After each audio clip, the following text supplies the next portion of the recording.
النهارده يا جماعه حلقه جديده من بيرسونا بودكاست، وانا محمد سليم وبتكلم عن حاجه بحبها. النهارده حلقه مختلفه لان هتكلم عن من اكتر الرياضات اللي انا بحبها وهي الكوره.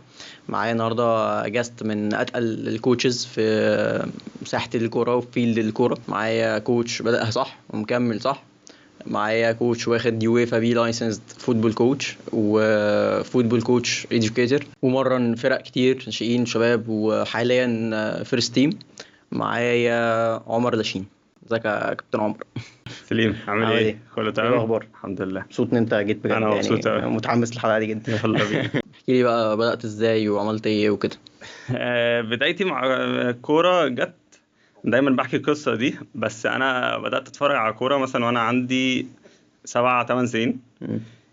في الوقت اللي كل اصحابي بيتفرجوا على كرتون وبيتفرجوا على الحاجات اللي احنا عارفينها دي، انا فجاه هوست بالكوره. بس انا اول سيزون في حياتي اتفرجت عليه على كوره كان سيزون 2003 2004. م. فده اصلا كان سيزون معروف انه غريب، ان هو السنه دي كان الفاينل بتاع الشامبيونز ليج، بورتو ايوه وموناكو. ايوه.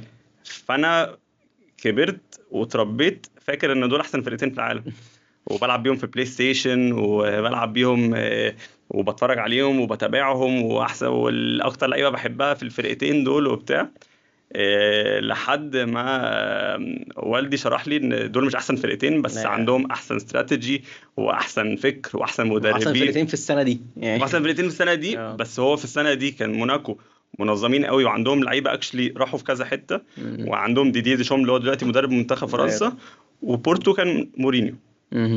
فانا ده اللاف ستوري بالكوره بدات في الوقت ده، وبدات بقى شجعت مين بشكل خاص بعد مورينيو. كده؟ انا شجعت مورينيو، فاهم أيوة. قصدي؟ يعني انا مورينيو بعد كده راح تشيلسي، وانا بقى شجعت تشيلسي مثلا من 2004 لحد يومنا هذا يعني. ف دي كانت بدايتي بالكوره، طبعا بتفرج وبلعب لحد بقى ما واحدة واحدة بقى الموضوع ابتدى يخش في دماغي بطريقة مختلفة. يمكن لما لاحظت ان انا مش هبقى لعيب تقيل يعني، ابتديت اخد الموضوع لعبت بقى. كورة فترة الأول. لعبت بس كنت دايما اللي هو في فرقة المدرسة، في بقى لو في مثلا الأكاديمية اللي انا بتمرن فيها سيلكشن هتسافر تلعب بطولة اروح العب. بس عمري ما عملت خدتش الموضوع يعني أندية وبتاع وكده. كتير ناس اتكلمت معايا ان في أندية تبص عليك، ركز في اللي انت بتعمله. وحاولت، بس انا يعني عمري ما اتخذت الليفل ده. كنت كويس في الليفل اللي انا فيه يعني. كان مركزك ايه؟ بقف جون. كنت بقف جون. ف يعني باي فورس يمكن هو بعد لما لاحظت ان انا عايز ابقى في فرقه الكوره ومش جامد قوي ان انا ابقى بره. ومره كانت قصتي مع الجون يعني ان كان احنا فرقتنا الجون مشي لسبب ما، اللي مش عايز اكمل. فقمت انا رشحت نفسي ان انا اقف جون وكملت بقى. خملت يعني سنين وسنين فضلت واقف جون وبقف جون على ليفل كويس يعني تاني في اللي احنا فيه يعني. بس وبعدين وقت اواخر المدرسه كده رميت لعب الكوره ورا ظهري وابتديت اركز بقى في المرحله التانية اللي هي بتاعه التدريب دي. وبعدين بقى ايه اللي حصل بعد كده؟ انا كان حظي حلو ان انا كنت طالع جامعه بره مصر في انجلترا. فانا كان عندي هدف ان انا لما اروح انا هدرس عادي اللي انا هدرسه بيزنس، وجنب ده انا عايز اخد تجربه ان انا بقى اخش في قصه التدريب، ان انا ابدا بالرخص التدريبيه واشوف فرص هناك. ان انا عارف ان الموضوع ما كانش هيبقى سهل هنا، فطالما كنت طالع هناك الموضوع كان هيبقى فيه فرصه ان انا اخد رخص التدريبيه هناك. يعني الدنيا مفتوحه الدنيا مفتوحه. هي دي الميزه في الموضوع ده، ان احنا هنا رخص تدريبيه ما ينفعش تعملها غير لو كنت لعيب سابق، وانا ما كنتش لعيب. فلما رحت هناك بقى بتبدا من اول الليفل 1 اللي هو الانترودكشن بقى تو فوتبول كوتشنج، لحد بقى بتطور خش ليفل 2. انت اصلا كنت كليه ايه يعني بجانب الموضوع؟ الجامعه ايه؟ هي يونيفرسيتي اوف باث في انجلترا، في باث جنب مدينه بريستول ساعه من لندن كده. وبس. فانا كنت بدرس عادي، وبعدين بتروح تقدم الكورس على حسب بقى فترات الكورس. كنت ساعات بيبقى ويكندز، ممكن مرات في وسط الاسبوع بالليل. فكنت بعرف اوفق بقى ما بينها وما بين الجامعه.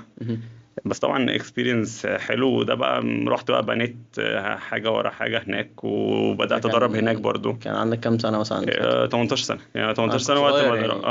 انا اكشلي ضربت هنا قبل ما اعمل الرخص في اكاديميات.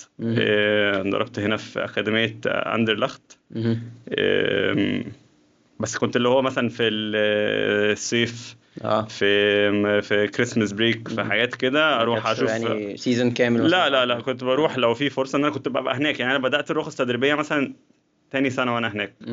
فلما كنت اول سنه دي لما كنت برجع بدرب اي فرصه كده، عارف اي حد يقدر يدخلني اي حاجه، بس كنت بدرب بسن اللي هو صغيرين يعني الاطفال، يعني اللي هم دايما بيقولوا ان هم نفسهم ما كانوش عارفين هم جايين يعملوا ايه. ايوه هم بيبقوا جايين يلعبوا وخلاص، جايين يلعبوا وانا بقى بتمرن عليهم، بروح اللي هو بنظم لهم تمرينه فن لذيذه، ما اتكلم، ما اشرح لهم حاجه. بس انا بالنسبه لي انا بتسلى باللي انا بعمله. بس لاحظت بعد كده ان دي كانت بدايه ان انا اخد كونفيدنس ان انا ازاي انزل. يعني هل اللي كنت بتدرسه كنت بتطبقه عليهم ولا كان لا يعني صعب؟ بص، هو بالذات الرخص الاولانيه دي بتبقى كانت مينلي ازاي تنظم تمرينه، وازاي تنظم الكوميونيكيشن ستايل بتاعك، ازاي يبقى في فكره في دماغك وتوصلها للمجموعه قدامك، اكتر مما هي بقى اللي هو تاكتكس يعني. وحاجات ديب. فهي بس ازاي تبقى structured في كلامك، في طريقتك، طريقه توصيل المعلومه يعني. بالظبط. فدي كانت سهله بالنسبه لي ان انت تعرف تطبق بقى مع العيال. بس لحد بقى ما بعد كده عملت رخص تدريبيه وبدات ضربت فرقه الجامعه هناك. وكملت بقى لحد ما اتخرجت ورجعت بقى كملت هنا في التدريب. لما رجعت بقى ايه اول حاجه دربتها؟ اول حاجه ضربتها كان ناشئين نادي الجونه. انا برضو كنت راجع كان معايا اليويفا بي لايسنس. فكنت جاي، هم هنا الناس بتحب الرخص قوي. فكان معايا رخصه كانت رخصه قويه. ورحت قعدت عرفت اظبط ميتنج مع نادر شوقي. نادر شوقي كان هو شركته في ساعتها ماسكه اداره نادي الجونه. ونادي الجونه الناشئين كانوا بيتمرنوا في القاهره. فقعدت بقى معاه طبعا، قعدت كتير عقبال ما وصلت له. ورحت قعدت في مكتبه مثلا 3-4 طبعا. لا كل يعني قعدت كتير عقبال ما في الاخر قعدت معاه القعده يعني. وعملت له زي برزنتيشن كده، كنت رايح له جاهز ببرزنتيشن. انت الميتنج ده يعني لما ده فرصه مهم جدا طبعا. ودي فرصه ودايما عامه يعني لما حد يقول لي مثلا اللي هو طب اخش التدريب ازاي، بقول له انت تبقى جاهز في اي وقت. تقعد ميتنج. قعدت له كان في ماتش قبليها ليفربول ومانشستر سيتي اتلعب مثلا قبليها بشهر ولا حاجه كده. اتفرجت على الماتش ده تاني، عملت له اناليسيس ورحت بيها. هو ما كانش طالب مني حاجه، هو ما عارفش انا مين، رايح اقعد معاه بس. فرحت له، كان معايا ورقه فيها البلاينج ستايل بتاعي وورقه فيها زي اكزامبل تريننج سيشن. فهو غالبا حب ان انا واحد ان انت لا انت كين وعايز اشتغل وعندي افكار وبتاع. فمسكت، قعدت ضربت في نادي جونه 2 سنين. مسكت فرقه 2001 واشتغلت مع فرقه 99 ومسكت فرقه 2004. وبعدين مشيت من هناك ورحت دربت فريق الاول بتاع نادي الجزيره. بس هو يعني ميتنج نادر شوقي ده هو اكيد فرصه مش هتجيلك غير لو انت جاهز لها. انا لو كنت رايح اقعد معاه وبقول له انا عايز اعمل كذا وعايز ادرب فرقه كذا، هيقول لي طب انت عملت ايه، انت بتعمل ايه؟ في كذا حد تاني اكيد قعد معاه وقابله 100%. كان حظي حلو ان انا عرفت اظبط الميتنج معاه. كان حظي حلو ان انا رايح له معايا شهاده قويه رخصه تدريبيه يعني. بس كنت رايح جاهز ان انا اعمل البرزنتيشن دي كانت معايا مثلا بقى لها اسبوعين جاهزه معايا، في اي وقت هطلعها. وطلعتها له واقتنع بيها وحبني، والاكشن لسه عندنا علاقه لحد دلوقتي يعني، بنتكلم على طول. بعد كده رحت الجزيره بقى. رحت الجزيره. كنت انا عندي ساعتها في 2020 كان عندي 25 سنه. رحت امسك فيرست تيم، تقريبا 3/4 الفريق كان اكبر مني. دي برضو حاجه صعبه. كان صعبه طبعا، وكان اكسبيرينس صعب اوفر اول. كان اكسبيرينس صعب، وكان سنه كورونا فالموضوع كان ملخبط اصلا. بس انت عرفت تتعامل ازاي مع فكرة فرق السن؟ كان صعب يعني. هو يعني انا مش يعني دلوقتي هو انا طالع بدروس كتيره بستخدمها دلوقتي في حياتي في الفرقه اللي انا بدربها دلوقتي اكتر من ان انا بقول ان انا كنت سكسسفل مع الفرقه دي. ايوه، يعني في الاخر احنا اعتقد كمان نمت شخصيتك جامد طبعا جدا. طبعا. الموضوع مش هضحك عليك كان intimidating. مم. الموضوع كان هما كان في كور فرقة سنه كبير تحسه مستحوذ على الفرقة وانا داخل عليهم، فالموضوع ما كانش الديناميك ما كانش سهل. مم. وانا كنت في الوقت ده كان عندي طريقين ان انا استعملهم مع اللعيبة. طريق اللي هو انا اخش وابقى الكابتن وابقى جامد عليكم ومش عارف ايه، او ان انا اخش ابقى لذيذ وصاحبكم وبتاع. الدنيا تمام. انا دخلت الروت الاولاني ما كنتش متوقع ده بصراحة. لا ده كان غلط. مم. ان انا في الاخر لو حبيت اعمل فيها قائد عليكم ومش عارف ايه، الموضوع هيباك فاير. اه، وده حصل فعليا يعني، ده فعليا حصل. أكيد دي من ضمن الدروس اللي اتعلمتها في اصلا. 100% ان انت لاحظت ان الليدرشيب ليها كذا طريقة. مم. زي ما انا مثلا كنت بدرب في نادي الجونة قبليها وكان في فرق سن، فممكن اخش بالاتيتيود ده. بليدرشيب خلينا نقول صارم شويه او اجريسيف شويه. دي لا، انا ممكن اكون لينينت اكتر شويه عشان ما يبقاش في ريزيستنس. لو هم شايفين واحد، لو انا في مكانهم عندي مثلا 30 سنه وشايف واحد عنده 25 سنه داخل عليا وجاي بيزعق وجاي وبيعمل وبتاع مم. ف وده يعني انا دلوقتي ماسك فرقه دلوقتي برضو فيرست تيم. مم. الموضوع مختلف يعني شويه يعني أكيد. اتعلمت من الدرس. وبعد الجزيرة رحنا فين بقى وايه اللي حصل؟ بعد الجزيرة اتجهت أكتر لكوتش education، مهم. اللي هو إن أنا بعلم المدربين. اه. فمينلي من خلال كورسات. كنت بعمل كورسات تدريب وتحليل. حتة منه بيبقى في الكلاس روم، بنمسك ماتشات نحللها، نتعلم ازاي نقسمها، انت نستعمل كمان البروجرامز. مؤخرا كنت عامل كتاب انا لسه شايفه لسه جديد تقريبا، صح؟ عملت كتاب تمارين مم. بالعربي للمدربين. مم.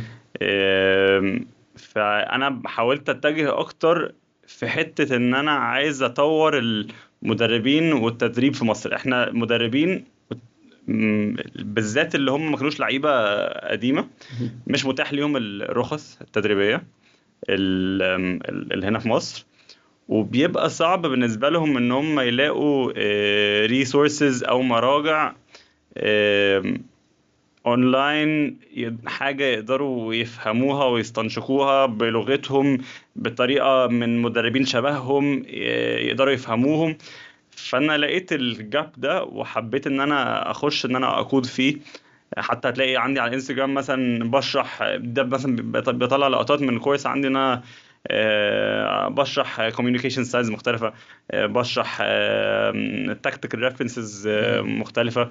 ان انا بحاول اعلم المدرب اللي جاي لي عنده عطش للعلم بس مش عارف يلاقيه فين. طبعا الحتة في lack of education هنا في مصر في الرخص والكورسات وكده، وفي education كتير بره بس تاني ما تحس ان هم المدربين اللي في مصر مش عارفين يريليت لي، مش بلغتهم، مش حد بيشرح لهم بطريقتهم بالطريقه اللي يفهموا بيها وكده. وتاني بحته ان هم عندهم فهم دلوقتي ان انا ما كنتش محتاج ابقى اكون لعيب عشان ابقى مدرب، ده في كتير منه دلوقتي. وبعدين مسكت فرقه بس بتلعب على ليفل الهواة. قعدت معاهم سنة ونص كده وعملنا كويس يعني ما في معلومة عايز أتأكد منها. أنت كنتش بتلعب إيدن موجي، صح؟ انت شفت شفت دي؟ انت وعدت له قلت له يا ابن اللذينه كنتش بتلعب بإيدن موجي. ف وعدت له بس هو بيحبني وانا بحبه يعني. هو لذيذ يعني، بس عشان المستوى ما كانش يجيب يعني. ماشي، قول براحتك. انت كنتش بتلعبه عشان انت كنتش مقتنع بيه؟ لا هو يعني كان هو جه متأخر على الفرقة. وهو برضو الكواليتيز بتاعه مش مركز معين، بس كنت بنزله تقريبا كل الماتشات، مهم. وكان بينزل الصراحة ان هو بيعمل امباكت. يعني هو بنزل مرتين وجاب اجوان مم. وعمل اسيستات. وبدأته مثلا ماتشين 3 في مركز بره مركزه، مهم. واديته دور معين يعمله. آه، فهو كان هو كان كويس، بس مش في لعيبة في كل مم. مركز كانوا أحسن منه يعني، في وجهة أيوة. نظري. وبعدين ايه اللي حصل؟ وبعدين لسه دلوقتي مسكت نيو جيزة مهم. في درجة رابعة. حلو. لسه ماسكهم يعني، لسه دلوقتي في فترة البري سيزون. مهم. لعبنا ماتشين بري سيزون، بدأنا من شهر 7 كده بدأنا نشتغل. مهم. وشهر 9 نص 9 يبقى الدوري نفسه بقى يبدأ. حاسس يعني انت مرنت كتير او مرنت فرق ومرنت شخصيات وكاركترز مختلفة، فاكيد كل ده اثر فيك وتعلمت منه. ايه الحاجات اللي انت اتعلمتها وشايفها قصاد عينك انت غلطات مش بتكررها بقى في الفرقة اللي انت ماسكها مثلا دلوقتي؟ أم، أكتر حاجة اتعلمتها يمكن حاجتين، يعني يمكن دول اللي في بالي دلوقتي. آه، امتى وازاي ابقى ناشف وقوي مع اللعيبة، وامتى اكون هادي وراسي وفريندلي مم. وحبوب اكتر مع اللعيبة. مم. آم، يمكن انا في الاول كنت بعكسها. يعني في اللعيبة اللي انا كنت بمرنها اللي كان سنهم اصغر كنت ببقى فريندلي اكتر، وكان لازم اكون صارم اكتر ان انا الايدج جاب اللي ما بيننا تسمح بده. يسمح وهم يحترموا الموضوع ده. مهم. ولما جيت على السن اللي هم في سني واكبر مني كنت صارم اكتر. يمكن انا ما بيني وبين نفسي لسه برضو بكتسب خبرة وثقة. مهم. كنت عايز اثبت حاجة لنفسي قبل ما اثبت حاجة لحد، ان انا مم. لا انا قادر ان انا امانج المجموعة دي. مم. فهي بس إدارة المجموعة والامتى بعمل ايه. مهم. افتكر دلوقتي الموضوع عرفت اظبطه بشكل كبير يعني. مهم. يعني الفرقة اللي معايا دلوقتي دي برضو في ناس أصغر مني وناس قدي، وفي مثلا يمكن كام حد أكبر مني. اصلا صعب ان انت تتعامل مع طبعا، مختلف وعندي علاقات الأعمار. مختلفة مع كل واحد فيهم. مم. بس لما باجي أدير المجموعة بحاول أعمل بالانس كويس ما بين إن أنا كلامي صارم، بس الطريقة اللي بتكلم بيها مش هتبقى طريقة ان حد يقول ان ده اقل مننا ولا احترامه كان قليل لينا او كده. مم. ففي الاخر كلامي ليهم بيبقى من باب انا عايز احسن حاجة ليكوا ولينا كمجموعة. مم. فدي يمكن الظبطة اللي انا قدرت اوصل لها. مم. وفي الاخر في جاب هم عارفين انا مدرب، هم لعيبه، ده دورهم ويحترم، وده دوري وهم المفروض ان هم يحترموا. مم. وفي الاخر هم لو حابيني وشايفين ان أنا الكواليتي بتاعي كويس كمدرب هيحترموا الموضوع ده. مم. الحاجه التانية اللي انا كنت اتعلمتها على مدار الوقت ان انا ما اخشش قوي في معقدش الامور مم. كتكنيكال. ان انا ما اخشش في تفاصيل التفاصيل مع اللعيبه وتحاول يبقى الموضوع معقد. انا ساعات مم. ممكن كنت اعقد الامور عشان احسس نفسي ان انا بقول حاجه أيوة. رهيبه. تحب تلعب ازاي؟ يعني انا ما مرنتش معاك. مم. ما شفتكش وانت بتمرن او كده، فانت بتحب تلعب ازاي؟ ايه الافكار اللي بتحب تحطها؟ ايه التعليمات مثلا بتحب تخليها مع اللعيبه كده؟ آه، انا بحب لعيبتي، بحب الفرق اللي انا بمرنها تكون اجريسيف. مم. انا ما بحبش جو نستحوذ كتير آه. ويبقى شكلنا عايزين نكون افكتيف. ده معناها ان انا وانا معيش الكوره اكون غشيم، بحاول اخد الكوره من اعلى نقطه، مم. احاول ابقى رخم للفرقه اللي قدامي. مم. وان انا وانا معايا الكوره امسك كوره، بس في فرصه ان انا اروح دايركت، مش لازم كور طويله، مم. بس انا اروح دايركت اوصلها للوينجرز، الوينجرز يروحوا واحد على واحد، نحاول اللعب نبقى مباشر يعني. اللعب يبقى غشيم شويه. مم. ما اديش فرصه للفرقه التانية ان هم يستريحوا ولو هم معاهم الكوره مهم. ولو هم معهمش الكوره، دايما محسسهم ان انا حاططهم في خطر. مم. ودايما عايز الفرقه اللي خارجه، اللي كانت بتلعبنا دي، خارجه من الملعب حاسين اللي هو مش عايزين يجوا جنبنا تاني، مش عايزين يلعبونا تاني. بين الشوطين اللي لعبوا هو ما صدقت كسبوا، خسروا، اتعادلوا، عايزهم يبقوا خارجين من الملعب حاسين ان هم لعبوا ضد فرقه مش عايزين يلعبوها تاني. ايوه. انت ايه البروفايل بتاع اللعيب اللي انت بتحبه ما طبعا او بتحب تتعامل معاه يعني؟ اللعيب ككواليتي لعيب ولا كشخصيه؟ ك ككواليتي لعيب بحب اللعيب اللي هو بيطلع من الملعب عامل كده، امم. اللي هو ادى كل حاجه يقدر يديها. امم. في الاخر الكواليتيز بتفرق، واحد مهاريا اعلى، واحد اسرع، واحد اقوى، واحد تكنيكلي كويس، واحد انتنس في الضغط بتاعه. بس لو انا شايفك طلعت كل حاجه تقدر تطلعها من الكواليتي بتاعك النهارده في التمرينه دي في الماتش ده، آم، انت اللعيب اللي انا بحبه. ما بحبش اللعيب يبقى خارج من التمرينه وشه ناشف، ايوه. وقادر كول عادي مفرفش مم. وعادي يقدر لا، انا عايز اللعيب يبقى طالع ميت. انا كنت لسه بتكلم مع لعيبتي امبارح بقول لهم ان انا من مدرسة ان التمرين لازم يبقى اصعب وانتنس اكتر من الماتش، مم. عشان لما يجي الماتش يبقى مواكب. الدنيا تمام. مم. اصعب اصعب ماتش هو التقسيمه اللي بنعملها في التمرين. مم.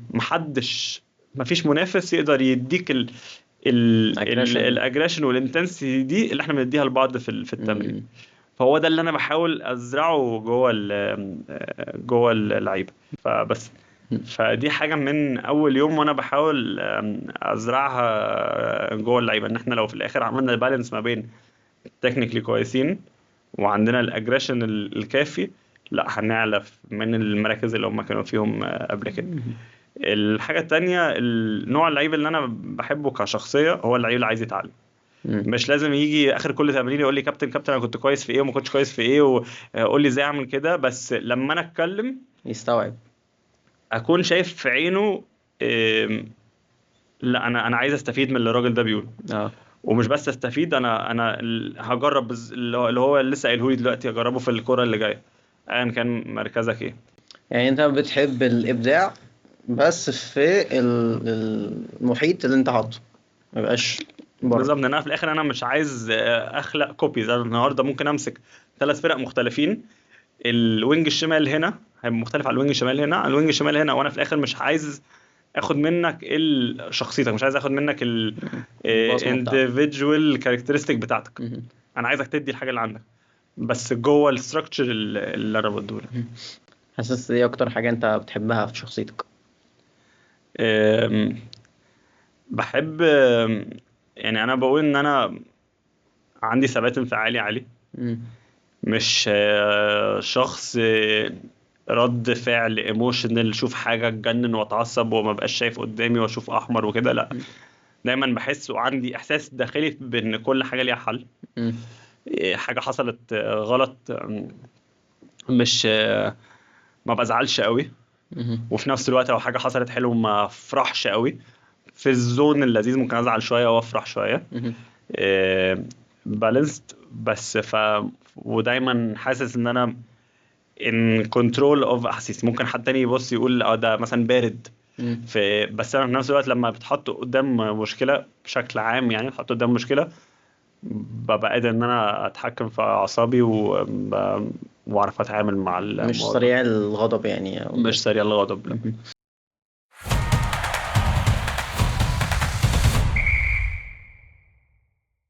يعني دلوقتي احنا مصر كانت متسيدة افريقيا يعتبر فترة كبيرة. دلوقتي المغرب والسنغال عدونا بفرق كبير جدا، ده بسبب ايه؟ مش مغرب والسنغال بس، يعني افريقيا. افريقيا كلها. يعني اه. احنا من اوحش فرق في افريقيا دلوقتي. وهي الفكره مش احنا فين، عشان مش شرط نكون احنا بنرجع لورا، بس كل الفرق الافريقيه بتتطور جامد قوي. مم. آه، من ناحيتين. من ناحيه ان هم بيدوا بلاتفورم للمدربين عندهم ان هم يتطوروا في الحتة اللي ناقصانا دي. انت النهاردة مثلا عشان تطور جيل محتاجين يتمرنوا كويس، وعشان يتمرنوا كويس محتاجين مدربينهم يبقوا على مستوى كويس، وعشان مدربينهم على مستوى كويس لازم يكون في education. دايره. بالظبط. فهم البلاد دي كلها بقى عندهم بروجكت وبلان ان احنا قادرين عايزين نبقى مثلا كمان 10 سنين في المركز ده. فبأثر رجعي بقى بيبتدوا يشوفوا الجيل اللي هيشتغلوا عليه، مدربين بتوعهم يحاولوا يطوروهم يعلموهم عشان يحاولوا يطلعوا يماكسمايز البوتنشال اللي موجود في الجيل اللي هم بيحاولوا يطوروه. ده جزء. والجزء الثاني ان بتوصل نقطة ان لعيبة افريقيا كلها الجامدة في اي بلد، خلينا نقول نستعمل السنغال او المغرب كاكزامبل، بيسافروهم بره. احنا في مصر عندنا عدد محترفين في التوب ليفل ايه مثلا 6 7 مكملين تشكيله بتاعت المنتخب بالعافيه يعني. ف في فرق. النهارده لما تيجي تبص على منتخب السنغال تقريبا كله بيلعب في اوروبا. نيجيريا نفس الكلام، المغرب نفس الكلام.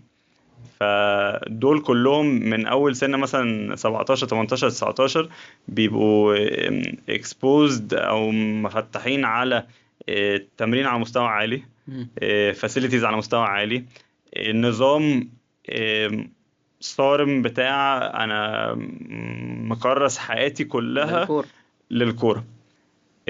هنا مفيش الموضوع ده بالظبط. يعني احنا ليه هنا احنا ما بنلعبش كوره في مصر؟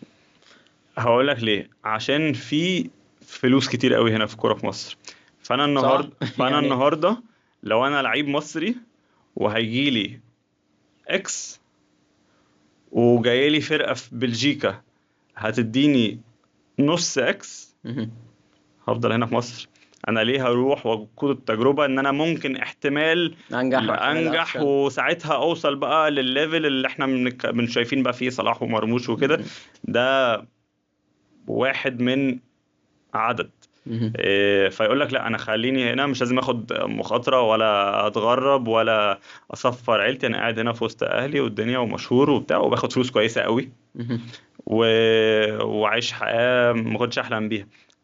بس نفس اللعيب ده في نيجيريا، الدوري النيجيري مثلا ما فيهوش فلوس، فانت اللي هيقعد ده ما هو مش هياخد، او لو سافر هياخد فلوس اكتر بكتير قوي من لو قعد. ده بالنسبه للعيب.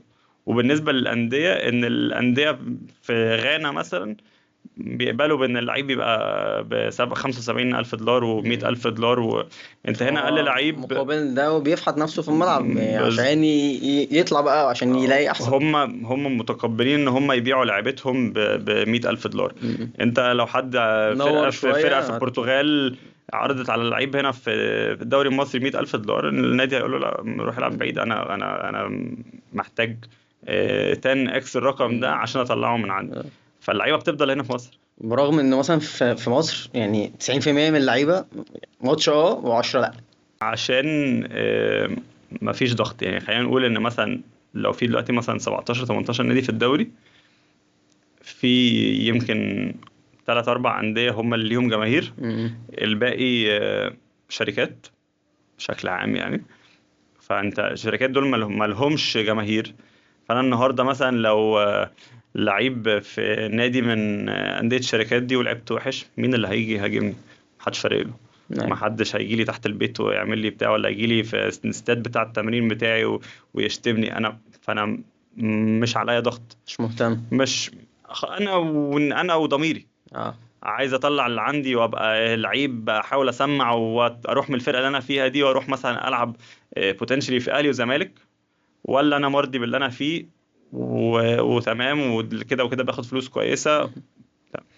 بس بيجي مثلا للنادي الاهلي مثلا او الزمالك، او خلينا نقول الانديه الجماهيريه بشكل عام، لا دول عليهم ضغط. فدول هتلاقي ان هم مطالبين اكتر ان هم يبقوا في استمراريه في لعبهم شويه. لا انا النهارده لازم اكسب، وبكره لازم اكسب، وبعده لازم اكسب، عشان يوم ما اكسبش هيجي لي بقى السوشيال ميديا مبدئيا طبعا عشان ما فيش جماهير في الاستاد، اه ودي كنت لسه طبعا ده اسالك عامل. اصلا عن الحوار ده، يعني ده عامل. فكره هل الجمهور اثر على اللعيبه؟ ده اكيد انت اول حاجه الفرجه على التلفزيون بالنسبه للماتش مالوش طعم، لان مم. انت مش شايف سامع صوت الكوره وسامع صوت اللعيبه، واللعيبه نفسهم مش حاسه بالضغط اللحظي ده.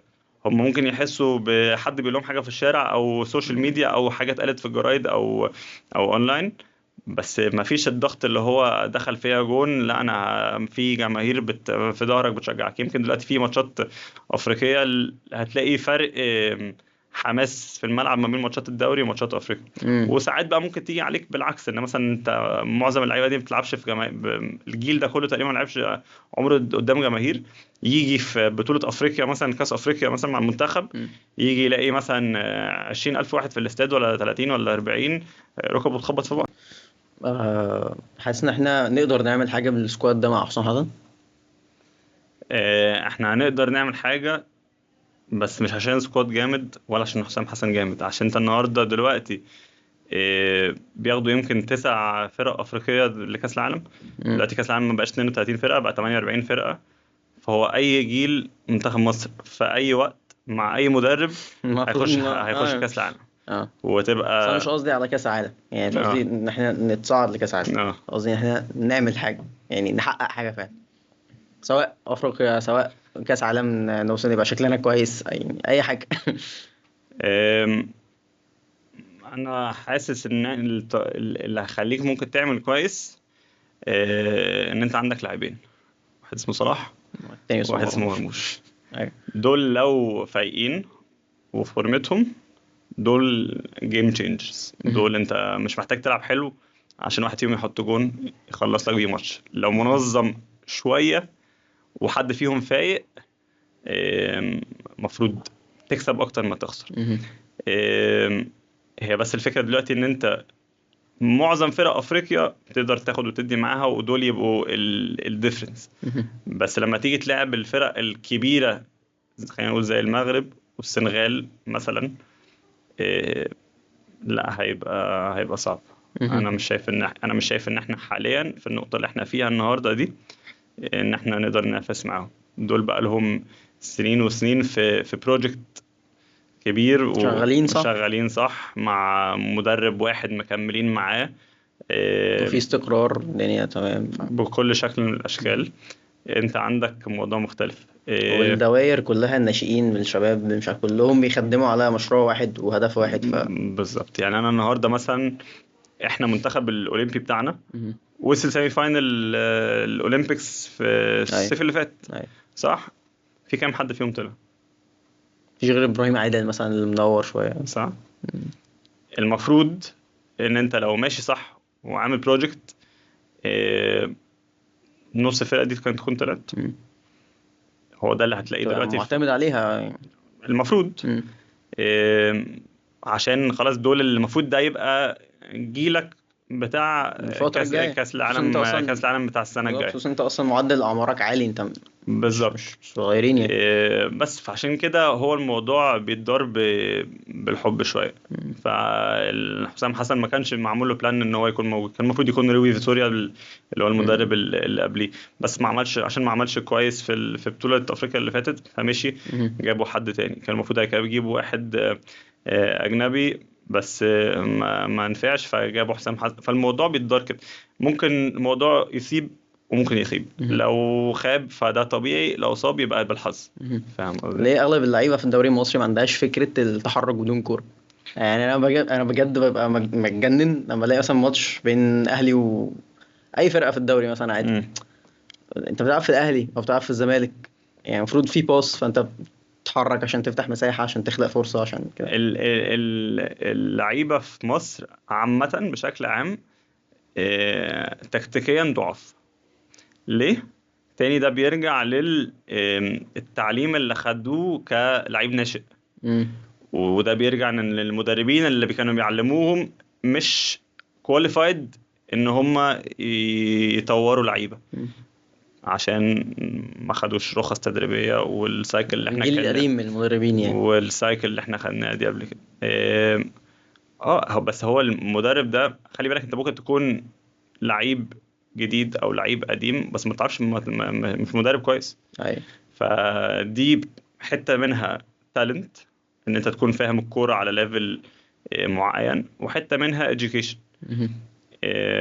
المدربين اللي موجودين في مصر معظمهم بتاخد منصب بالحب، لا بتبقى معارف كلها، بتبقى وبتبقى علاقات وبتاع. وحتى لو اخدت مش ما بتاخدش الاديوكيشن الصح. مهم. ففي الاخر بتيجي قدام 20 طفل عنده 12 13 سنة، الوقت اللي هم المفروض ده بيتعلم فيه اساسيات الكورة، بتعلمه غلط، بتوصل للمرحلة اللي انت شايفها مهم. النهارده دي. وكل عدد سنين بيطلع لك واحد مع نفسه فلتة، زي صلاح وزي مرموش وزي تريزيجيه وزي كام حد كده، اللي هم في الاخر سافروا وعملوا كارير بره. طيب بيحصل بقى ان انت مثلا واحد زي صلاح ده ظهر ليه اصلا؟ عشان سريع. في مهم. الاول صلاح كان سريع سبرينتر يعني. مهم. واحد زي مرموش سريع برضو. طبعاً كل واحد فيهم اخذ الروت المختلف، بس اصلا لما لعبوا في الناشئين او لعبوا في الفيرست تيم لاول مره ليهم، كان عشان هم فيزيكلي كانوا كويسين. مهم. هم بقى خدوا نفسهم وطوروا نفسهم وسافروا ووصلوا للنقطه اللي احنا فيها النهارده دي. مهم. ف... فنرجع بس لنقطتك الاساسيه، ان في ناس المدربين بقصدهم او غصب عنهم لا. بيدفنوا المواهب دي، وانا شفت ده بنفسي. مهم. خش جوه الملعب اكتر. يلا. ازاي اخلق مساحة لعب؟ هو في اكتر من طريقه، يعني في طرق مهم. كتيره قوي اكيد اه. ازاي تخلق. خلينا اديك برضو مثلا مثالين ثلاثه. مهم. خلينا نقول لو الدنيا زحمه، فانت كل لعيب ممسوك. انت النهارده لو لعيب مهاري وقدرت ان انت تعدي من واحد ولا اتنين، انت كده طلعتهم بره اللعبه. والله.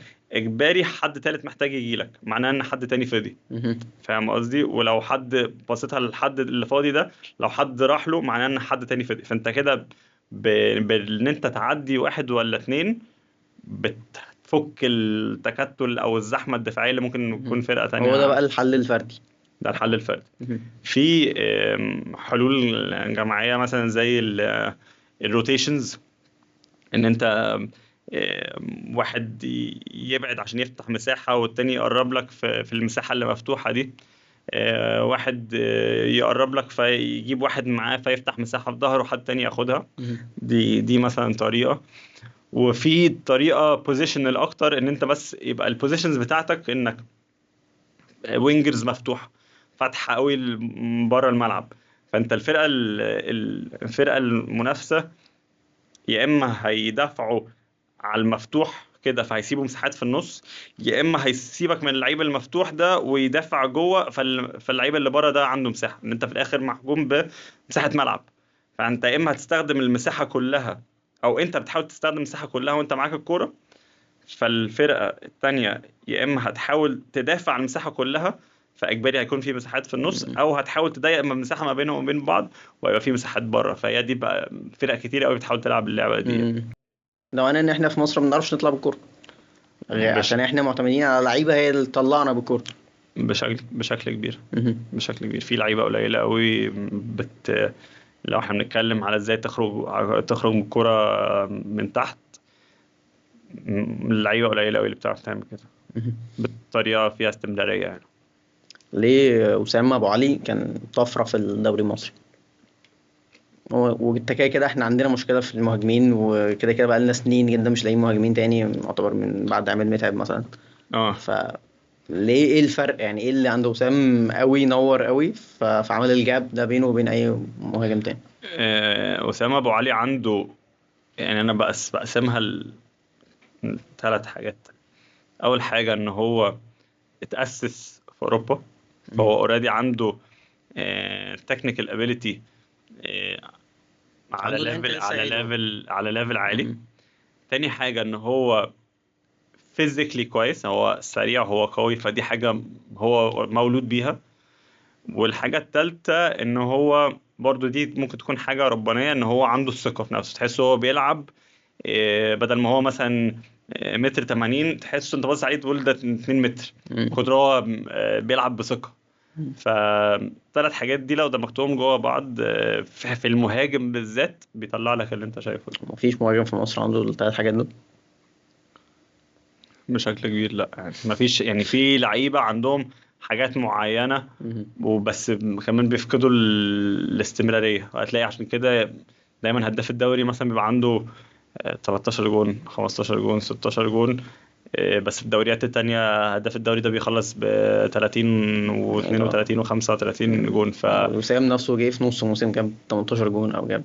بالظبط. فعندك، بس اللي عندك بيسافر. انت عندك مثلا مصطفى محمد، مم. افتكر ان هو لو كان في الدوري المصري كان ممكن يبقى شبيه لأسامة ابو علي في الحتة دي. مم. بس بشكل عام مش عندك لعيبة كتير. عشان كده انت عندك مين اللي بيتاخد، مين المهاجمين اللي بيتاخد المنتخب؟ ما فيش حد. هو مصطفى محمد، يمكن كوكا بيتاخد كل فين وفين. ما فيش حد في بالي دلوقتي عنده الاستمرارية بتاعت حد زي أسامة أو حد زي مصطفى محمد. مم. ازاي اعمل لو بلوك صح واقفل مساحات الظهر يعني. آم، دايما قبل لما تقول أنا إزاي أعمل حاجة تكتيكية لازم تبص على الريفرنسز بتوعك. الريفرنسز بتوعك في أي شكل من الأشكال اللي أنت بتعملها، بالذات الدفاعية، بتبقى ال... أنا فين بالنسبة للتيم ميت بتاعي، وفين بالنسبة للمنافس أو الأوبوزيشن، وفين بالنسبة للكورة، وفين بالنسبة للمساحة. مم. طيب ده معناه ايه بقى؟ ان ده انا فين بالنسبة للتيم ميت بتاعي. لازم لو انا النهارده اعمل لو بلوك، لازم انا والتيم ميتس بتوعي اللي جنب بعض واللي قدام بعض يبقى مساحتنا ضيقة ما مم. بيننا وبين بعض، عشان ما حدش البلوك نفسه يبقى ضيق، ما حدش يعرف يلعب ما بيننا. مم. خلاص. وفين ما بين مني وما بين الاوبوزيشن انا ممكن اعمل لو بلوك يبقى اجريسيف اكتر، مم. وممكن اعمل لو بلوك يبقى باسيف اكتر. مم. فانا هل انا بحاول اكون قريب على طول من الاوبوزيشن بتاعي، اول لما يخش جوه البلوك بحاول ابقى غشيم، مم. ولا بوجه اكتر؟ فده بالنسبه للتيم ميت، اسف ده بالنسبه للاوبوزيشن. بالنسبه للكوره، لازم اشوف الكوره فين، وانا اتاكد ان انا البلوك بتاعي في بوزيشن كويس بالنسبه للكوره. ان الكوره لو في اتجاه معين احنا كبلوك نرحل بنفس الطريقه، مم. وتاني نمينتين المساحات اللي ما بيننا والمساحات اللي ما بيننا وبين الاوبوزيشن. مم. واخر حاجه فين بالنسبه للمساحه، في قد ايه مساحه انا سايبها قدامي، وقد ايه مساحه انا سايبها في ظهري. مم. فهل انا اللو بلوك بتاعي هيبقى اخر حاجه خالص على منطقه الجزاء، مم. ولا هيبقى جوه شويه منطقه الجزاء قريب من منطقه الستة، ولا هيبقى اعلى سن؟ فكله لازم يكون في نص ملعبي لو هتبقى لو بلوك. فعشان اعمل لو بلوك صح لازم اتاكد ان انا الاربع اساليب دول متغطيه، وهي ملهاش طريقه واحده صح، بس ما متغطيه صح بالنسبه للمدرب عايزه، بالنسبه اللي هو شايفه في الاناليسيس بتاعه للفرقه اللي انا بلعبها وكذا. مم. المشاكل الدفاعية بقى بتظهر او دايما بسمعها دايما في الاستوديوهات او كده، تمركز اللعيبة وحش، تمركز اللعيبة غلط دفاعيا بالذات. مم. فدايما تلاقي مثلا في ماتشات تلاقي الفرقة مثلا في هوا، في الكرة بتعدي عادي بسهولة قوي مم. وبتاع، فده بيبقى بسبب ايه بقى من الحاجات دي؟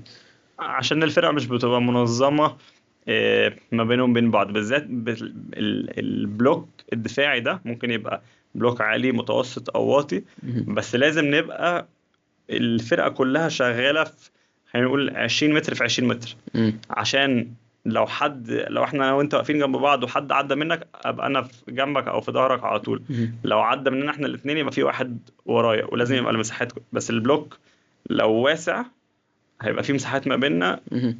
نعرف يلعب، الناس هتعرف تلعب ما بيننا. مهم. دايما البلوك لازم يكون ده ضيق. مهم. ايه مشكلة الكور الثابتة بقى في مصر؟ يعني دايما احصائيا حتى كنت شفتها إن دايما الاجوان كلها اللي بتيجي فينا بتبقى كور ثابتة، او دايما بقالنا في فترة كبيرة عندنا مشكلة في الكور الثابتة، فازاي نتعامل معاها بشكل اصح؟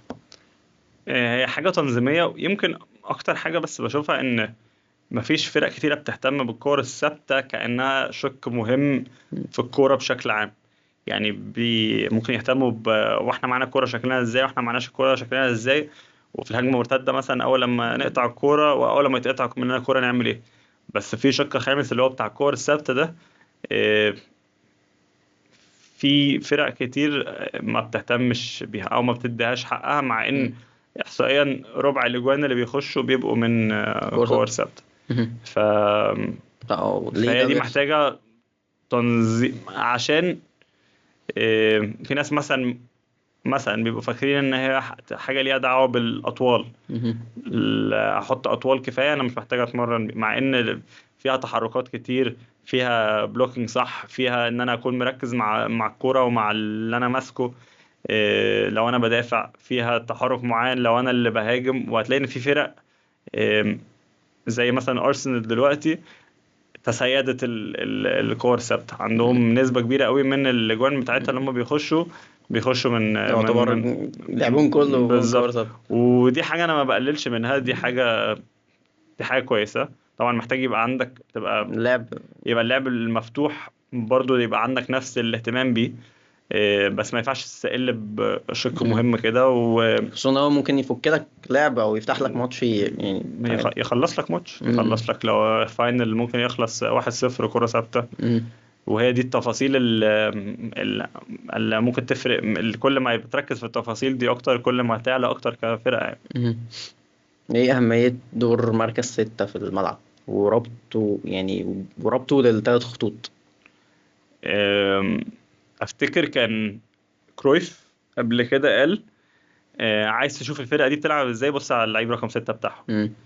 لو هو لعيب باسير اكتر وتكنيكال، وممكن يكون ماسك جسمه صغير، يبقى الفرقة دي غالبا هتبقى فرقة بتمسك كرة كتير، فرقة البوزيشن بتاعها عالي، فرقة تكنيكال أكتر.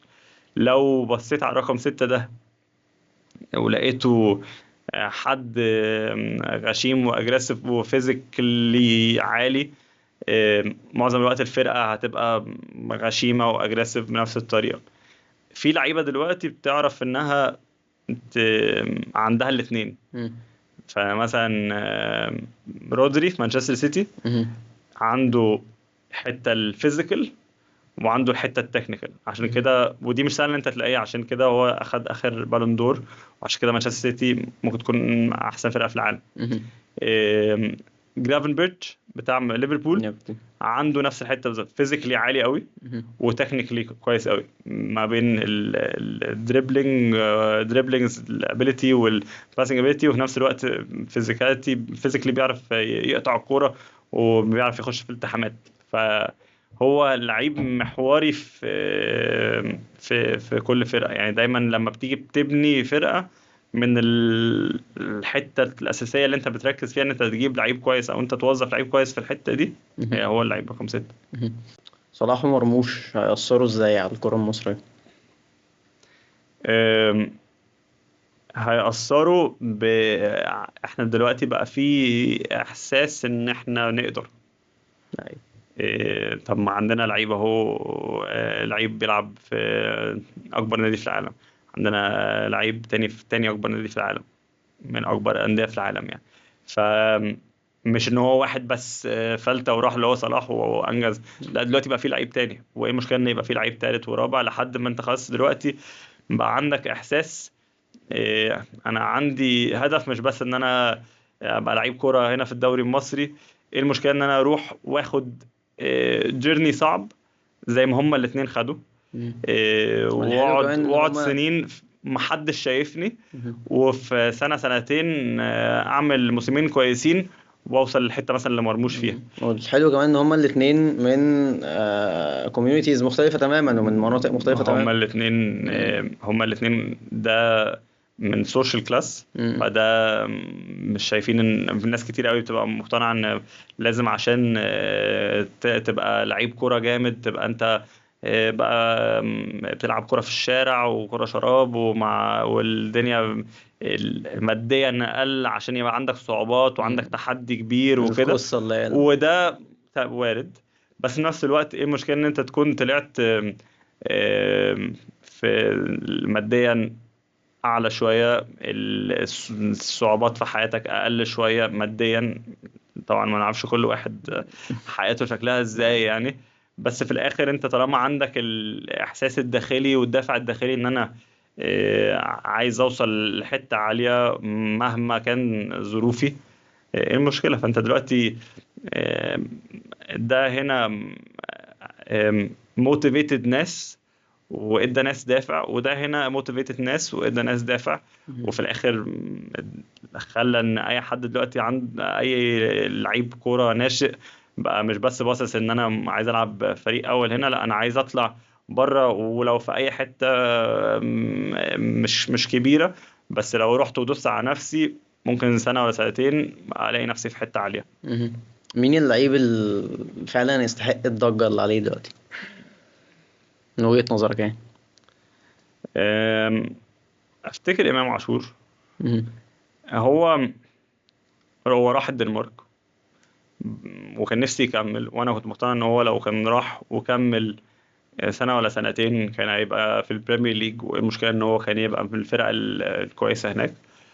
بس هو ما عملش ما دسش على نفسه الدوسة اللي هي هو مع اول حاجة صعبة رجع، مم. قعد يمكن 3 4 شهور ورجع، وانا ما ظلموش. هو المنظومة المصرية بتدي الأريحية دي للعيبة.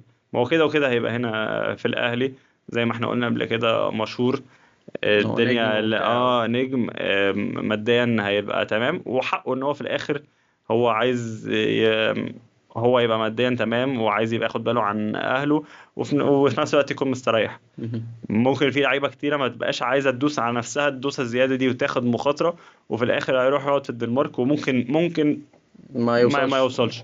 دي بتبقى مشكلة منتلي أكتر. مم. هو بس فالفكره في البلاد الافريقيه ان هو ما عندوش اوبشن. مم. ما هو لو رجع هيبقى اوحش من اي فرقه تانية لو ما هو فيها أيوة. بره.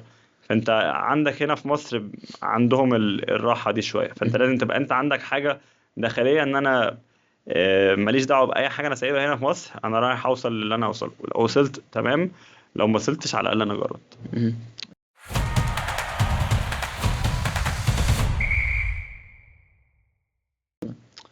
يعني جا في سؤال جالي وانا بتكلم معاك كده، فكرة او مشكلة ارسنال. يعني ايه مشكلة ارسنال بقالها مثلا كتير جدا؟ دايما فكرة لو ده مشروع، دايما احنا بنبني، دايما ان شاء الله السنة الجاية هنبقى تمام. اه وبرضو عملوا فرقة وفرقة حلوة، وحتى الموسم اللي فات كان الدنيا كانت جميلة. بس النجاح بقى، اللي هو الخطوة الأخيرة اللي هي اللي بجد ما مش بتيجي ليه؟ خلينا نتفق على كذا حاجه. اول حاجه ان هم في السنين اللي فاتت اتطوروا جامد. مم. من ساعة لما أرتيتا راح قعد زي يمكن سنتين تلاتة كده عقبال ما عمل النقلة ما بين إن هو كان بيفنش تامن وبعدين خامس، وبعدين بعديها ابتدى يفنش تاني. إيه، ف... فده تطور. دي أول حاجة محتاجين نتفق عليها. تاني حاجة محتاجين نتفق عليها إن آخر خطوة دي أصعب خطوة. مم. خلاص. فهو لسه فيها دي بقى بتبقى محتاجة مركز كمان، مركزين كمان، ان هما يفرقهم ما بين ان هو يفنش مثلا ب 80 نقطة و90 نقطة. هل ده محتاج يبقى حارس جديد جابوا السنة اللي فاتت حارس جديد؟ هل ده محتاج يبقى مثلا مهاجم جديد؟ السنة دي جابوا مهاجم جديد. فتفاصيل صغيرة ما بين لعيبة قديمة ولعيبة جديدة محتاجين يعملوها، ودي عملوها السنة دي. رابع حاجة، المنافسة مش سهلة. انت قدامك احسن فرق في العالم، مانشستر سيتي وليفربول. أنا عايز أسألك على مانشستر سيتي بالذات كمان. ماشي، بس فهو منافستهم مش سهلة. وخامس حاجة أنا رأيي إن هو نقل الستايل اوف بلاي بتاعه من تو اتاكينج لتو ديفensive. مم. فأنا بالنسبة لي هو لازم يلاقي البالانس الصح ما بين الاثنين. يعني كان دايما كان بيتقال إن هو كان طريقته جوارديولا لايك قوي، مم. وبقت مورينيو لايك قوي. مم. وهي الحقيقة إن أنت لو مش عندك اللعيبة الصح هنا مش هتعمل حاجة، ولو مش عندك اللعيبة الصح هنا انت مش هتعمل حاجة. انت هو محتاج يلاقي بالنسبة للعيبة اللي معاه هو فين عشان يماكسمايز اللي مم. عنده. أم، ف المفروض بمهاجم بشويه تدعيمات عملها في نص الملعب نشوف ده، مهم. ان هو يبقى ضد الفرق الكبيره قوي وناشف وبيعرف يخلص بهجمات مرتده وكور ثابته، مهم. وضد الفرق الصغيره اللي هم واقفين قدامي دفاعيا اعرف ازاي ان انا بطريقه هجوميه افتحهم واعرف اخلص ماتشات. مهم. دي حاجه احنا لسه ما شفناهاش قوي، يعني يمكن ماتش واحد اتلعب الموسم ده أيوة. ما شفناهوش، بس خلينا نقول مكسب ضد مانشستر يونايتد او ايه، حلو. فتمام. مم. بس اللي بعد كده واللي بعد كده واللي بعد كده، هل هتعرف تتخلص من المشاكل اللي احنا شفناها السنه اللي فاتت؟ السنه اللي فاتت كان مهم. بيكون كسبان 1-0 ومش عارف يحط التاني، وفرقه تقوم متعادله معاه يقوم مخلص الماتش بتاعته. مهم. فاللي هو محتاج يخش في الزون بتاع ليفربول ومانشستر سيتي، اللي هو لا انا ممكن اكسب ضد الفرق الصغيره، اكسب 2 و3 و4 ايزي. مهم. هو المفروض ان هو لعيب في نص الملعب، وكان لعيب في نص الملعب ومهاجم قوي من ان هو يوصل للمرحله دي. مهم. هل بقى فعلا هيعمل كده؟ هو ده اللي احنا محتاجين نشوفه السنه دي. ايه الدروب اللي حصل سيتي السيزون اللي فات والسيزون ده شايف ممكن يعملوا ايه؟ آم، طيب السنه اللي فاتت هو في كذا فاكتور وصلت ان هم يبقى شكلهم كده. اول حاجه ان هم اللعيبه دخلوا في سن آم، معدي البيك. كان عندهم السنه اللي فاتت كان عندهم ووكر، مهم. كان عندهم جاندوجان، كان عندهم كذا حد في نص الملعب سن كبير، فمش قادرين يلعبوا بنفس الانتنسيتي. مهم. كانوا عندهم اصابات، زي هالاند اتصاب حته كبيره من الموسم، ستونز ودياز اتصابوا حته كبيره من الموسم، رودري اتصاب تقريبا الموسم كله. فلما يكون عندك البيس بتاعك او السباين بتاعك كله مصاب لفترات طويله، فانت مش قادر تعمل فرقه، تحط فرقه كونسيستنت على مدار الموسم في الملعب. تالت حاجه ان انت ساعات لما بتكسب كتير ما بتقدرش ان انت تمنتين نفس الدوافع اللي عندك. مم. وده طبيعي، اللي مش طبيعي ان هم عملوه، ان مم. هم يكسبوا 4 دوري ورا بعض. ده مش عادي. فانت ساعات بتبقى بعد 4 مكاسب ورا بعض بتعمل، تريح. فانت كمان مش محتاج ان انت تريح مثلا 10 20%، انت ممكن تريح 2 3%. هم اللي يفرقوا ما بين ان انا فول انتنسيتي والانتنسيتي اللي قل شويه، وفي نفس الوقت ان انت عندك فرق مش هتسمي عليك مستنياك اول لما تقع الوقعه دي. طب يلا نركب احنا زي ليفربول وزي ارسنال عملوا مهم. كده. السيزون الجديد شايفه ممكن انا يبقى بقول عامل انا ازاي؟ بقول هيكسبوا الدوري السنه دي. ماشي. انا بقول هيكسبوا الدوري السنه دي، ان هم رجع لهم بقى الجوع ده مم. السنه اللي فاتت لما يخلصوا من غير اي مكسب اي حاجه. آم، بدلوا لعيبه كتيره في مراكز مهمه، فبقى في داينامكس جديده، الموضوع بقى شكله حتى فريش اكتر. مهم. آم، جابوا اسيستنت جديد اللي هو كان اسيستنت بتاع ليفربول، مهم. فهيجي يضيف افكار جديده. مهم. فتحس ان هم في دم داخلين جديد. اه. بطاقه جديده. مهم. وفي الاخر انت لو عندك جول سكور واحد يعرف يخلص لك ماتشات زي هالاند اللي ما كانش موجود عند ارسنال وما كانش موجود عند مانشستر سيتي على فترات طويله السنه اللي فاتت، مهم. لو قدرت ان انت تخليه في الملعب على فتره طويله، ودلوقتي كمان بقى عندك واحد معاه اللي هو مرموش اللي هو جه في نص الموسم، مهم. حد لو هالاند هيريح النهارده مفيش مشكله ان انا هلعب وادي بكفاءه قريبه قوي منه. ف... فهم هيكسبوا ماتشات كتير قوي السنه دي، وانا بقول هيكسبوا الدوري.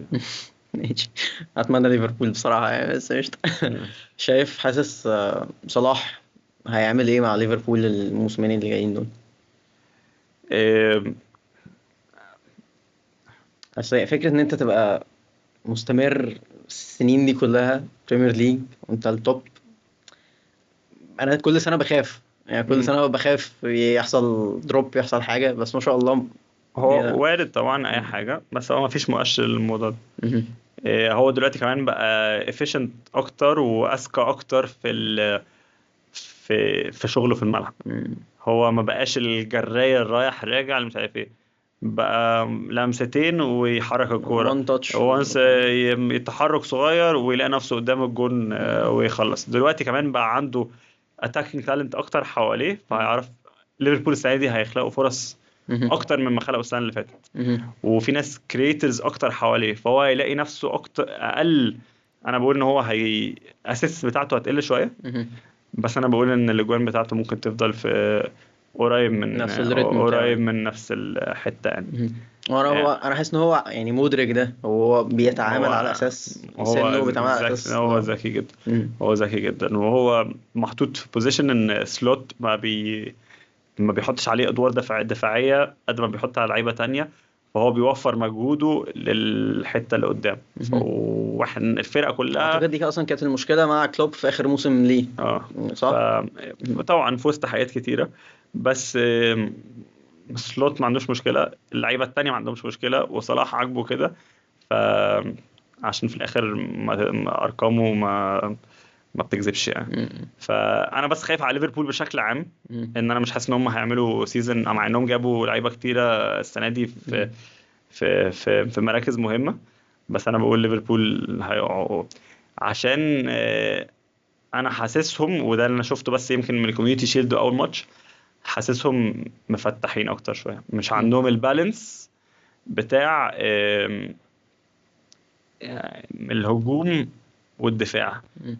ساعات لما بتحط لعيبه كتيره ميولها هجوميه في الملعب، بتفقد البالانس ده.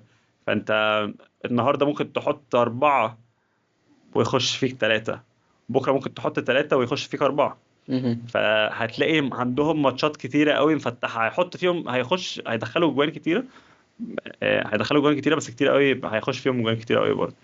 وانا كنت سمعت سلوت انترفيو كده بعد ماتش الاولاني اللي هو بتاع مم. بورنموث، هو بيقول ان احنا عشان عندنا اتاكين تالنت كتير، فكتير قوي منهم بياخدوا ريسك في لعبهم، مم. بيحاول يعمل ثرو باس. السنه اللي فاتت كان اللعيبه بتاعتهم فانكشنال اكتر، اللي هو 1+1=2، ما بقاش عندهم واحد زي فيرتس اللي هو يعدي من واحد في الثلث الاخراني ويودي. لو الابداع نفعت يعني كان لو اقل شويه. نفعت تمام هتودي، بس لو اتقطعت، لو احنا كلنا في حته هجوميه هيتعمل علينا هجمات مرتده. مم. فهي سلوت مش غبي، طالما انا شايف كده فهو اكيد شايف كده، وهو اكيد هيحاول يظبط البالانس، بس انا ده اللي انا شايفه سوفر في اول ماتشين في الموسم يعني. هي زي ما احنا كنا بنتكلم، ارسنال كان الكيرف بتاعها بيطلع او اه في الطالع، عكس كده حاسس او شايف ان تشيلسي العكس، يعني هم اخدوا الشامبيونز ليج في ف 2000 في 2021 بعد اه كده الكيرف نزل شويه، اه وبعد كده الموسم اللي فات كان الورد كاب تمام. ما هو عشان بعد لما تشيلسي خدت الشامبيونز ليج الاونرز اتغيروا، مم. فالاونرز لما غيروا السياسه بتاعت النادي كومبليتلي، مشوا اللعيبه كلها تقريبا، وجابوا لعيبه جديده، لعيبه صغيره، ف وهم ما كانوش ناس بتوع كوره، فقعدت سنتين 3 عقبال ما وصلنا ان احنا تشيلسي بقى عندها سكواد محترم يقدر يلعب بيه موسم كامل. مم. تحس على كان في فتره ترانزيشن سنتين 3 ما بين اللعيبه القديمه اللي هم بيمشوها، ما بين لعيبه جديده هم لسه مش بروفن بيجيبوهم، فكان في لخبطه لحد بقى ما وصلنا للنقطه، يمكن السنه اللي قبل اللي فاتت كده في اخرها مم. بدات مع بوتشيتينو، مع بالمر لما جه وظبط الفرقه في نص الملعب بقى شكلها حلو، دفاعيا سوليد اكتر شويه. وبعدين بقى مالاسكا جه السنه اللي فاتت، جه على الليفل، يمكن برضو التاني نص من الموسم مم. عمل سيزون حلو قوي، وبعدين فنش ببطوله العالم. انا بقول تشيلسي السنه دي هينافس على الدوري لحد مثلا الاسبوع ال 30 مثلا، اللي هو هيبقى في الحته اللي فوق دي. انا مش شايف ان في خوف على تشيلسي من التوب 4 مم. او التوب 5 دلوقتي، شايف ان هو هينافس لحد الاواخر، بس بقى الكواليتي والدبث بتاع ليفربول ومانشستر سيتي وارسنال هو ده اللي هيبقى مم. الفارق، غير لو حصل يعني حاجه عارف. غير طبيعيه يونايتد هيفوق السنه دي. اشمعنى؟ السنه دي جابوا مدرب كويس، مم. ده ما كانش باين خالص السنه اللي فاتت يعني، بس اللي كان متابعه قبل كده يعرف ان هو راجل فاهم وعارف هو بيعمل ايه. هو السنه اللي فاتت خد ريسك كبير قوي على نفسه. مم. السنه اللي فاتت لما كان عنده في نص الموسم، فكان عنده اتجاه من اتجاهين يخشوا. يا اما انا هلعب بالطريقه بتاعتي وهتوجع كتير وهتعور كتير لحد اخر الموسم، بس اتليست هحفظ لعيبتي طريقتي واستفيد ست 7 شهور اللي انا قاعدهم دول لحد اخر الموسم، ان انا هعلم اللعيبه وازود عليهم في الصيف. يا اما انا اللي هادبت للعيبه واحاول اطلع احسن حاجه ممكن اطلعها منهم دلوقتي وابقى اعلمهم في الصيف مهم. ونبدا بقى الموسم اللي جاي. فهو خد الاوبشن الاولاني، انا هتعور كتير دلوقتي وبس هعلم اللعيبه الداينامكس بتاعت الفورميشن والستايل والطريقه اللي عايز العب بيها مهم. وخلاص. فانا البيس او الاساس بتاعي هيبقى اوريدي عارف الطريقه دي، ازود عليهم كام لعيب كواليتي زي ما هو عمل في الصيف مهم. بكونيا ومبويمو و ومفروض ان هم جاي لهم كذا حد تاني، بيهم هوصل للشكل بقى اللي انا عايزه. بدأوا اول ماتش في الموسم مهم. خسروا بس الشكل كان كويس. مم. ف بس هو لازم يعدي بقى مرحلة احنا كان الشكل كويس بس خسرنا. مم. لازم يبقى الشكل كويس ونكسب. لازم ما يقفش عند لازم، عشان الخسارة. هو الريسك اللي خده على نفسه دول خلاص دي كان اول فترة ليه. مهم. بس الريسك ده مكمل معاه دلوقتي.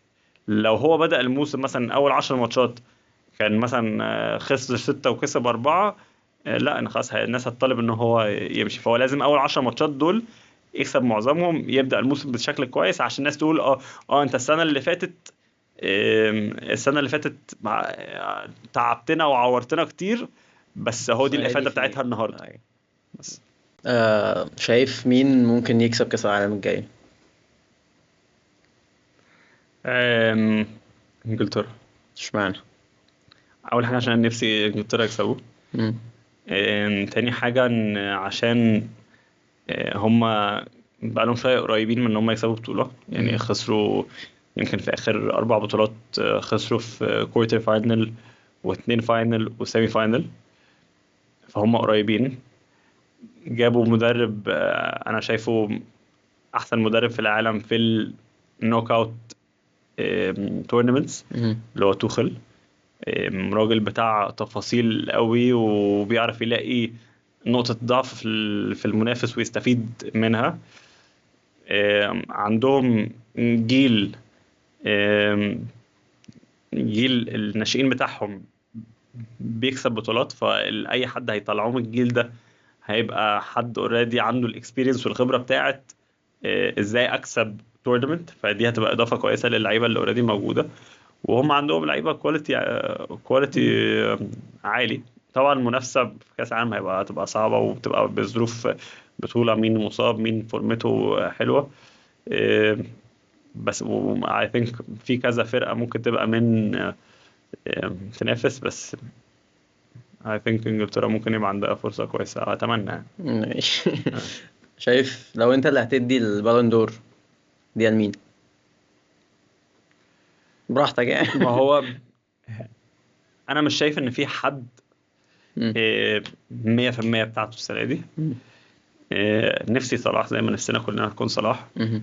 انا شايف ان افتكر هتكون ديمبلي، مم. افتكر. بس انا حاسه مكروه قوي. انا محدش عايز يديها له، بس فاهم؟ ما هو مين؟ أيوة.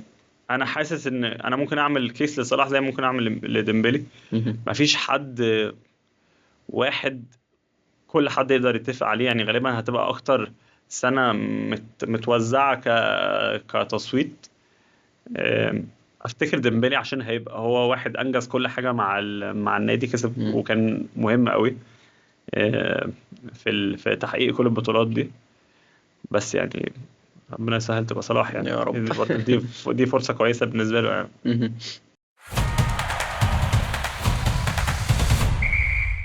مين شخصية معروفة أو تاريخية تحب تقضي معاه يوم؟ مورينيو. ماشي. أيوة طبعا. مورينيو أنا بالنسبة لي ده آم، هو الحد اللي حببني في التدريب. مم. اول حاجه عشان شخصيته، تشوفه في انترفيو تشوفه مع اللعيبه كده تحسه انا عايز ابقى زيه. أيوة. تحسه كاريزما مش طبيعية كاريزما جامده قوي. وفي نفس الوقت انا عشان كنت متابع له تقريبا كل ماتشات اللي هو لعبها في الليفل العالي يعني، آم، بتشوف ازاي بفرق اقل وبريسورسز اقل بيعرف يعمل بيطلع انجازات بيها. انجازات كبيره ونجاحات كبيره في ماتشات معينه.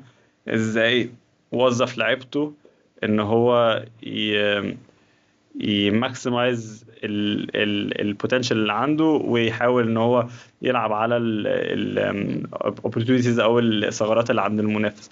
حاجات كده بتفرج عليها وبتعلم معايا، ومش شرط اطبقها هي بس بتخليني اشوف الكوره بشكل مختلف. هو او توخل، يعني توخل في الحته دي تكتيكيا، بس كشخصيه بالذات من وانا صغير هو ده الحد من ساعة ماتش بورتو. أيوة. بالظبط كده. حلو.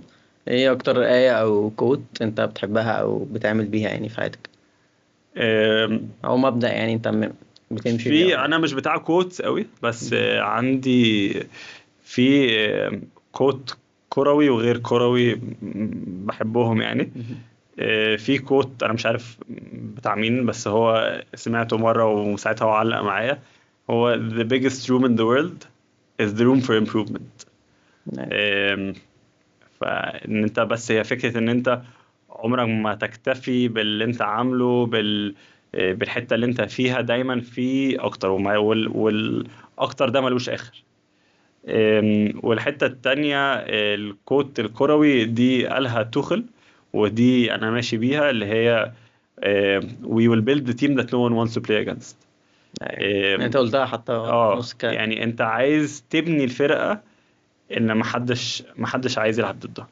ف ودي فيها الاجريشن وفيها الهنجر بتاع بالظبط. فانت ممكن تبقى فرقة تكنيكلي عالية، تكنيكلي واطية، عندك لعيبة سوبر ستارز، عندك لعيبة قليلة، بس مش هكمبرومايز في حتة ان انا هنزل كل ماتش كومبيتيتيف على اعلى مستوى، وخلي الفرقة اللي قدامي دي خارجة عشان ياخدوا مننا نقطة يبقى عملوا كل حاجة.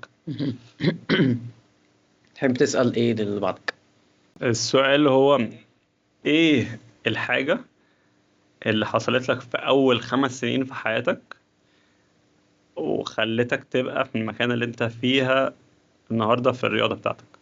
في اول 5 سنين في حياته، في الكارير بتاعه، اول ولا 5 في حياته؟ سنين في حياته بشكل عام خلته يوصل النهاردة للحتة اللي هو فيها في الرياضة. ان مش انا حلو. اسيوم ان انت هتجيب حد اكيد اثليت. يعني حد شاطر ايوه في اللي هو ايوه بيعمله. ايوه.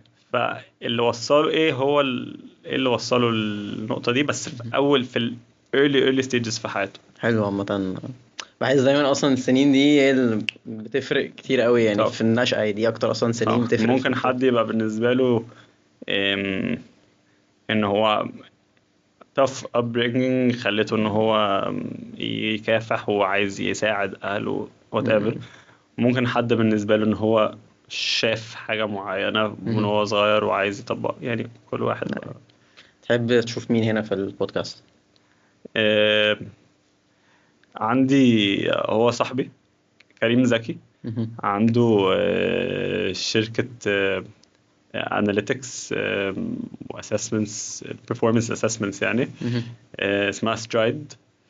فهو ممكن يبقى interesting، يديك اتجاهات كتير قوي للاثليتس بقى بشكل عام، والبودي كومبوزيشن والاكل اللي محتاج، بحب الحاجات دي أوي. والتريننج ميثودز والاكلات اللي محتاجه كلها تو ماكسمايز performance، وازاي بيوصل بيعمل حاجه اسمها الاثليتيك ايج. بيعمل لك تيست ويقول لك انت سن جسمك كام. ايوه. فا انترستنج يعني. انا بحب الحاجات دي قوي عامة، يا ريت لو ده هيبقى الموضوع لذيذ. قشطة. يا ريت لو ده حصل يعني هبقى مبسوط جدا. هقول اديك البروفايل ان بتاعه شاء طبعا. الله. الحلقة للأسف خلصت. اه انا مش ايام الدنيا خلصت بصراحة. يعني مبسوط ان انت جيت بصراحة، والموضوع كان سلس. اتمنى تكون انت اتبسطت انا اتبسطت. يعني اكيد. اتبسطت.